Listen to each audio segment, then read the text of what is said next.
Hi, welcome. On this video, I'd like to talk about the picture of change, why it is that it is such a train wreck when it comes to mainstream idea of training. That people look at the picture itself and look at positions such as the dog going through the sit, down, come, stay, and the typical cookie cutter scripting process, and but without looking at the actual motives involved, the motives in play when it comes to the reasons why dogs are going into these positions and how this picture sets up. And again, the example is say if you use something like the down position, people looking at that position as being the ultimate as it relates to success. They look at the actual dog going into that position as meaningful. And oftentimes it can be, again, the motives can be completely upside down with the dog. They'll go into positions but absolutely have no respect whatsoever for the owner and be totally devaluing that dog owner, even though they're going into the positions based on the state of wanting, kind of what's in it for them, by way of getting a treat or even praise, even a ball. Because understanding how this all packages it up relationally.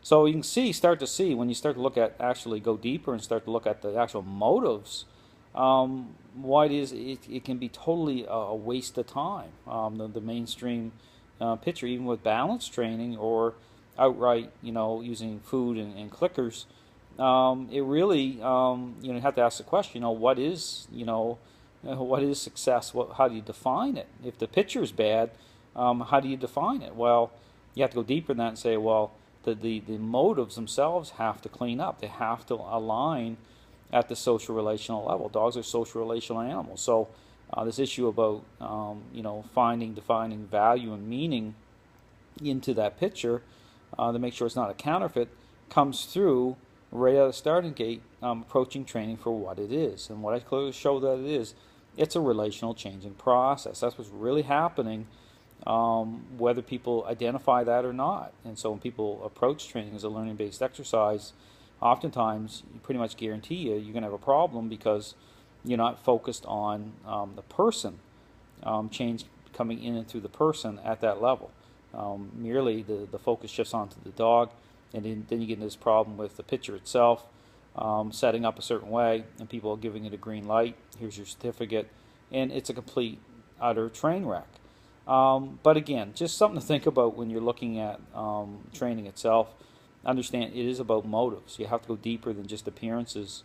Appearances get people into a lot of trouble because they trust what they see, and that's not how nature works. Nature is deeper than that.